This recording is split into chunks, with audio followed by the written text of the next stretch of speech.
Hello guys, this is Hema from ZaranTech, and today I'm going to tell you how you can become an AWS Solutions Architect.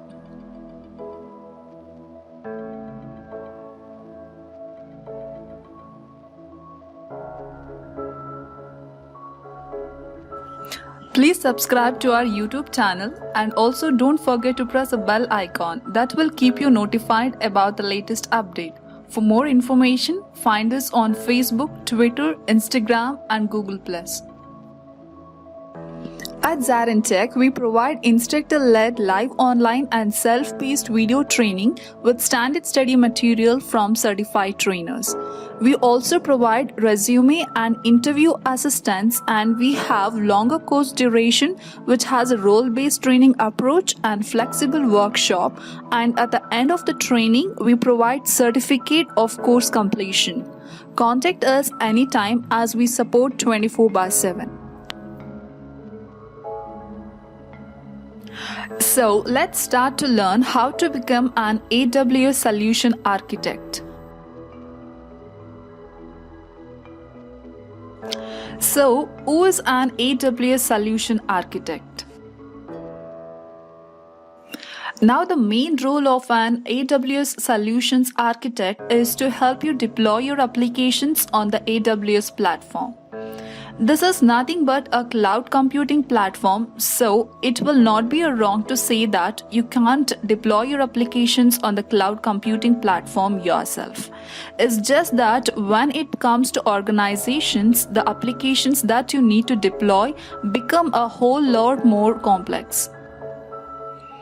That is where an AWS Solutions Architect can help.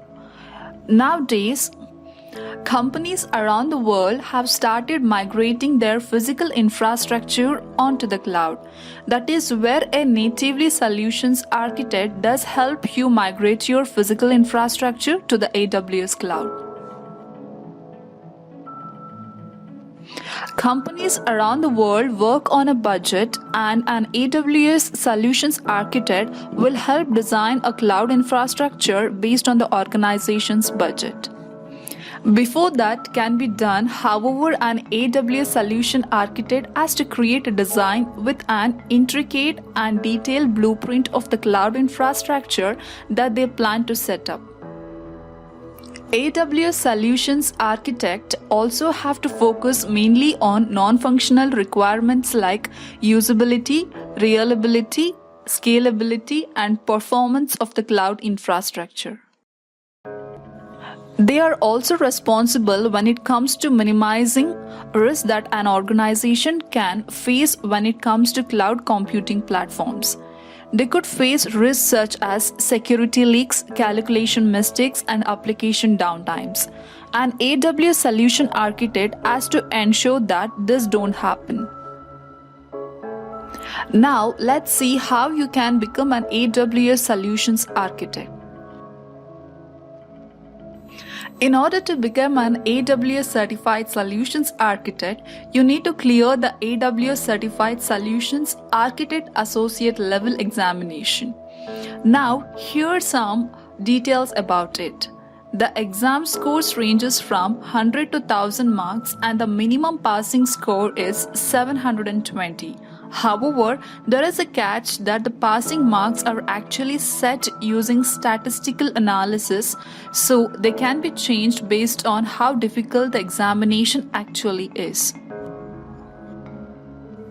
The exam fee is $150, and you can also take a practice examination which costs $20.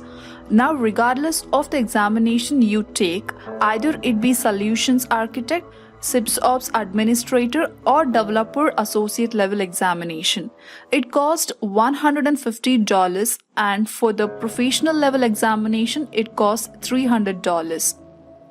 The exam duration is of 130 minutes, and you have two types of questions, multiple choice and multiple answer. Now, the multiple choice questions have 4 options, out of which one of them is right, and you have multiple answers where you have 5 options, out of which 2 of them are correct.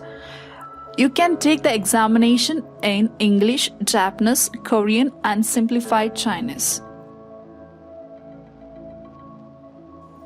Now let's look at an outline of the exam content now.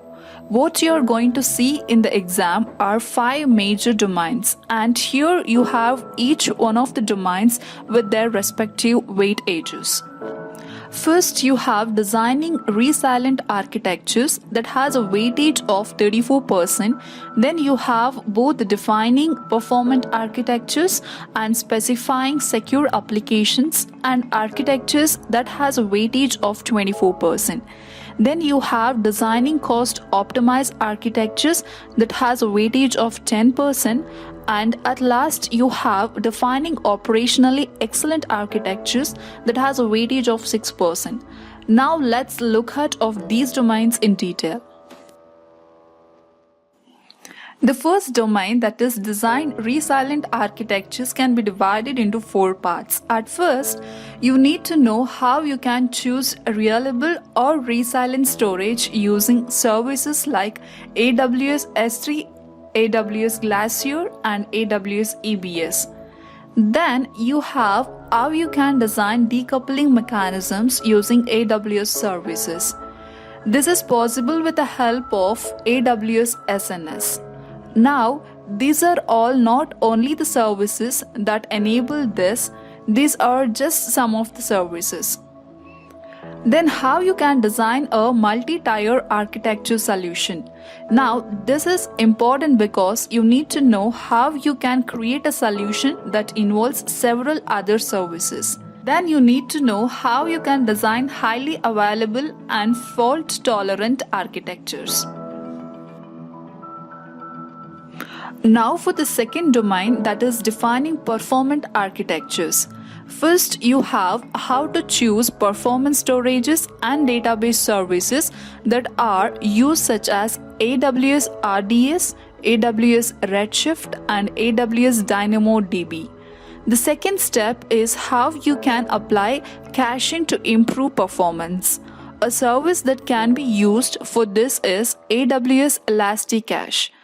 Third, how you can design solutions with elasticity and scalability. For this, you have AWS Lambda, AWS CloudWatch, and AWS Data Pipeline.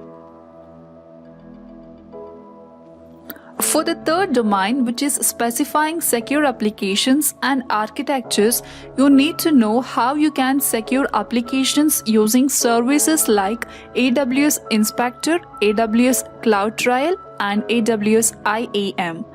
You also need to know how to secure data using Cloud HSM and AWS Messi, and how you can define the networking infrastructures using CloudFront, VPC, and Elastic Load Balancer. For the fourth domain, you have designing cost optimized architectures. Firstly, you need to know how you can design cost optimized compute solutions.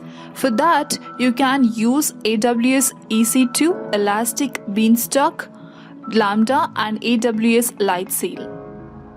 You also need to know how you can design cost optimized storage solutions using AWS S3 Glacier, EBS, and Elastic File System. The final domain is to define operationally excellent architectures. To do this, you need to set up design features and solutions that enable operational excellence. Now, some of the features are: you can perform operations as code, you can annotate documentation, you make frequent and small reversible changes, and anticipate and tackle failures.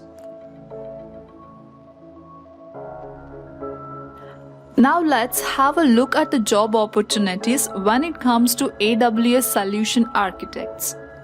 There are various jobs available for AWS certified professionals.